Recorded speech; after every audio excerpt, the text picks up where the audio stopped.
Good evening students, welcome to SSP zone. 12th class के लिए first lesson हमने start कर रखा है। कल पढ़ लिया था हमने यहाँ तक। अगर यहाँ तक आपने अभी तक नहीं पढ़ा है तो आप पिछली वीडियो चेक कर सकते हैं। चलिए नेक्स्ट स्टार्ट करते हैं। तो हमने स्टोरी कुछ इस तरह से थी कि जो फ्रेंच है, मिस्टर हेमल उनका टीचर है और फ्रेंच को पता चला है कि जो फ्रांस के दो स्टेट है लोरेन और अल्सेस, वहाँ अब फ्रेंच की जगह जर्मनी पढ़ाई जाएगी। जैसे कि आपको पता है कि इसमें फ्रेंको पर्सिया वार के बारे में है ये। तो लोरेन और अल्सेस और वहाँ अब फ्रेंच बैन होकर जर्मनी पढ़ानी है। तो फ्रेंच को इस बात से काफ़ी बुरा लगा है, बल्कि सभी को लगा है। और क्या क्लास की इमोशन है, क्या सिचुएशन है, अब हमें पता चलेगा। I had never listened so carefully, मैंने कभी भी नहीं सुना था इतना ध्यान से। And that he had never explained everything with so much patience, और ये भी हो सकता है कि उन्होंने भी कभी एक्सप्लेन नहीं किया हो इन सारी चीज़ों को इतने ज़्यादा धैर्य के साथ। पेशेंस क्या होता है? धैर्य, कि ना तो हमने कभी अच्छे से पढ़ा था इतना अच्छे से, और ना ही शायद टीचर ने इतना अच्छे से पढ़ाया था, ये उसको लग रहा है ऐसे। It seemed almost as if, मुझे तो कुल मिलाकर ये लग रहा था जैसे कि द पुअर मैन, कि जो बेचारा आदमी था, वो हमारा जो टीचर है, वांटेड टू गिव अस, वो हमें देना चाहते थे all he new before going away. ऐसा लगता था कि अपने अंदर जितना भी वो ज्ञान समेटे हुए हैं सारा हमारे ऊपर आज ही उड़ेल देना चाहते थे।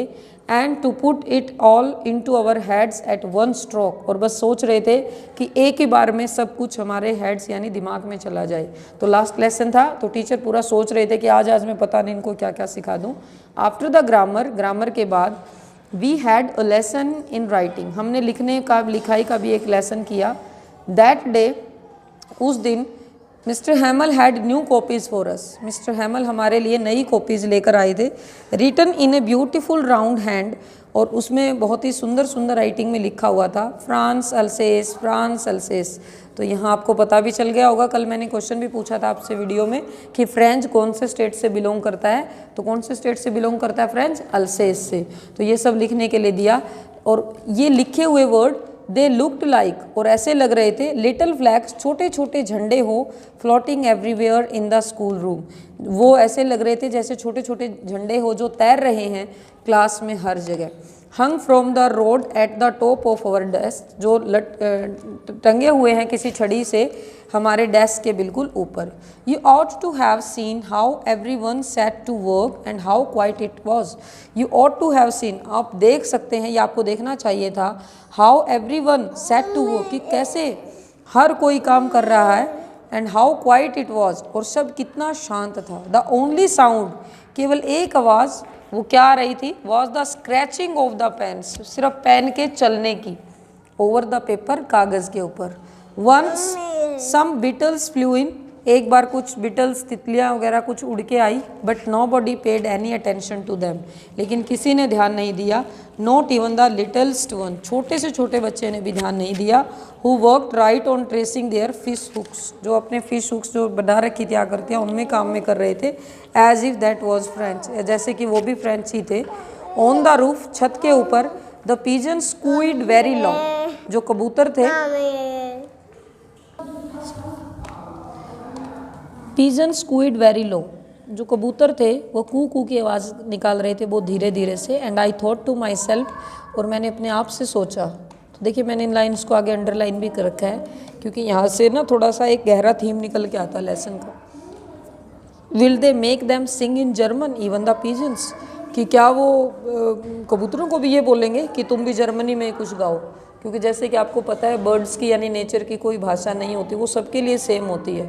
तो अपनी मातृभाषा का प्यार दिखा रखा है, तो बच्चों को लगा कि कबूतर भी तो अपने ही उसमें गा रहे हैं, तो क्या वो उनको भी मजबूर करेंगे कि फ्रेंच में मत गाइए, जर्मनी में गाओ।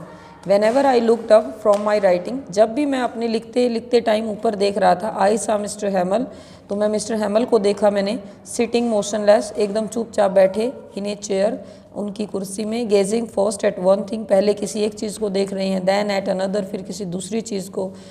एज इफ, ऐसा लग रहा था जैसे कि ही वॉन्टेड टू फिक्स, ताकि वो ऐसा लगता है कि वो फिक्स करना चाहते थे इन हिज माइंड, अपने दिमाग में, just how everything looked in that little school room, कि वो स्कूल रूम की उस हर चीज़ को अपने दिमाग में बिठाना चाहते हैं, क्योंकि देखिए उन्होंने लगभग 40 सालों से वो स्कूल में पढ़ा रहे थे, तो हर चीज़ से उनका लगाव हो गया था, हर चीज़ से उनको प्यार था, तो वो हर चीज़ से जुड़ा हुआ था इमोशनली, तो उनके लिए ये चीज़ जाहिर सी बात है, ऐसा ये इमोशन आनी लाजमी थी। फैंसी, आप सोचो, फैंसी का मतलब यहाँ पर जैसे इन फैंसी होता है, फैंसी कल्पना ही होता है, तो इमेजिन, सोचो, फॉर 40 ईयर्स, 40 सालों से ही had been there in the same place, उसी जगह पर 40 सालों से वो बंदा था, with his garden outside the window, खिड़की के बाहर एक गार्डन था, and his class in front of him, और जो क्लास उसके सामने थी, हर बार नए बच्चों का एक सेट आता था, जस्ट लाइक दैट, उसी तरह। Only the desk and benches, केवल डेस्क और bench had been worn smooth, वो केवल थोड़े से स्मूथ हो गए थे। The walnut trees in the garden were taller, जो अखरोट के जो पेड़ थे गार्डन में वो थोड़े से बड़े हो गए थे। एंड द होप वाइन, और जो एक बेल थी दैट ही हैड प्लांटेड, जो उन्होंने खुद ही लगाई थी, twined about the Windows,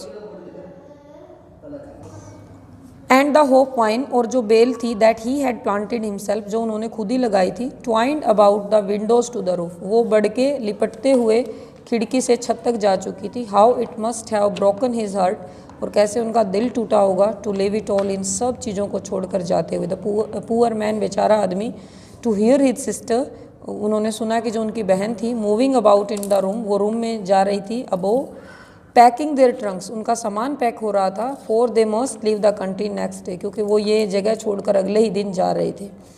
but he had the courage to hear every lesson to the very last, लेकिन उनके अंदर इतना साहस था, देखिए कि अभी भी पाठ को आखिर तक वो बोल रहे थे, सुन रहे थे। आफ्टर द राइटिंग, लिखने के बाद, we had a lesson in history, हमने हिस्ट्री का भी एक लेसन किया। देन द बेबी चांटेड, फिर बेबीज, जैसे बच्चे एक स्वर में बोलना, चांट का मतलब होता है एक स्वर में कुछ बोलना, देयर बा बी बई बो बू, ये कुछ बोल रहे थे। Down there at the back of the room, और फिर रूम के बिल्कुल पीछे, ओल्ड हाउजर, जो पुराना जो हाउजर था, had put on his spectacles, उन्होंने अपने चश्मे पहन लिए थे, and holding his primer in both hands, और अपने प्राइमर को दोनों हाथों में लेकर, spelled the letter with them, वो भी स्पेलिंग बोल रहे थे।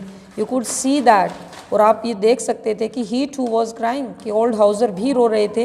His voice trembled with emotion, उनकी जो आवाज़ है वो काँप रही थी, इतनी भावना उनके अंदर जाग गई थी। And it was so funny to hear him, और ये बड़ा फ़नी लग रहा था उनको सुनना, that we all wanted to laugh and cry, हम सब तो हंसना चाहते थे, क्राई करना चाहते थे। How well I remember it, that last lesson, और मुझे कितना अच्छे से याद है वो आखिरी lesson.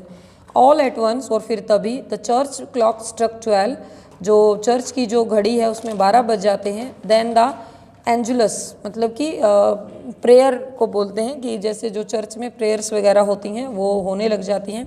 At the same moment, और उसी टाइम, द ट्रम्पट्स ऑफ पर्सियंस, जो पर्सियन सेना के जो बिगुल है वो बजने लगते हैं। रिटर्निंग फ्रॉम ड्रिल, जो अभ्यास से वापस आ रहे थे, साउंडेड अंडर आवर विंडोज़, हमारी खिड़कियों के नीचे आवाज़ आ रही थी। मिस्टर हैमल स्टूड अप, मिस्टर हैमल खड़े होते हैं। वेरी पेल, बहुत ही पीले, यानी कि कमज़ोर से लग रहे हैं, बहुत ही फीका उनका चेहरा लग रहा है, उड़ा हुआ रंग है। इन ही चेयर, अपनी कुर्सी पर। I never saw him look so tall, और मैंने इतना उनको इस तरह से इतना लंबा कभी देखा नहीं था। माई फ्रेंड्स सैड ही, उन्होंने कहा दोस्तों, आई मतलब, बट समथिंग चॉक्ड हिम, वो कुछ बोलना चाहते थे, मैं कुछ बोला, लेकिन किसी चीज़ ने, चौक का मतलब होता है जब हम इतने इमोशनल हो जाते हैं कि हमारा गला भर जाए और ऐसा लगे कि कोई हमें बोलने से रोक रहा है, यानी कि जब बोल नहीं पाते हम भावना के मारे, तो उनका गला भराया। He could not go on, और वो बोल ही नहीं पाए आगे। Then he turn to the blackboard, फिर वो ब्लैक बोर्ड की ओर मुड़ जाते हैं। Took a piece of chalk, और चौक का एक टुकड़ा ले लेते हैं। And bearing on with all his might, और इसको संभालते हुए अपनी पूरी ताकत लगाकर, he wrote as large as he could, और जितना बड़ा हो सकता था उन्होंने लिखा, वाइव ला फ्रांस। तो इसको फ्रांस में, इसको अगर हम इंग्लिश में ट्रांसलेट करें तो इसका मीनिंग होएगा हिंदी में कि फ्रांस तुम बहुत ज़्यादा जीवित रहो, बहुत ज़्यादा हमेशा के लिए मतलब तुम फलो और फूलो, इसका मीनिंग होता है। देन ही स्टॉप्ड, फिर वो रुक जाते हैं। And lean his head against the wall, और अपने सिर को दीवार की ओर झुका लेते हैं। एंड विदाउट अ वर्ड, और बिना एक word he made a gesture to us, उन्होंने हमारी तरफ एक हाव भाव किया विद हिज हैंड, अपने हाथ से, मतलब बोले नहीं, बस हाथ से ही कर दिया। School is dismissed you may go, कि छुट्टी हो गई जाओ। तो ये था लेसन नंबर फर्स्ट। कोई भी अगर प्रॉब्लम है, कुछ मीनिंग पूछना है तो आप कमेंट में पूछ सकते हैं। और इस चैनल को सब्सक्राइब कीजिए, शेयर कीजिए वीडियो को जितना हो सके, और नोटिफिकेशन बेल पे क्लिक करना ना भूलें, जिससे जो नोटिफिकेशन है आपको वीडियो की तुरंत मिल पाए। Thank you.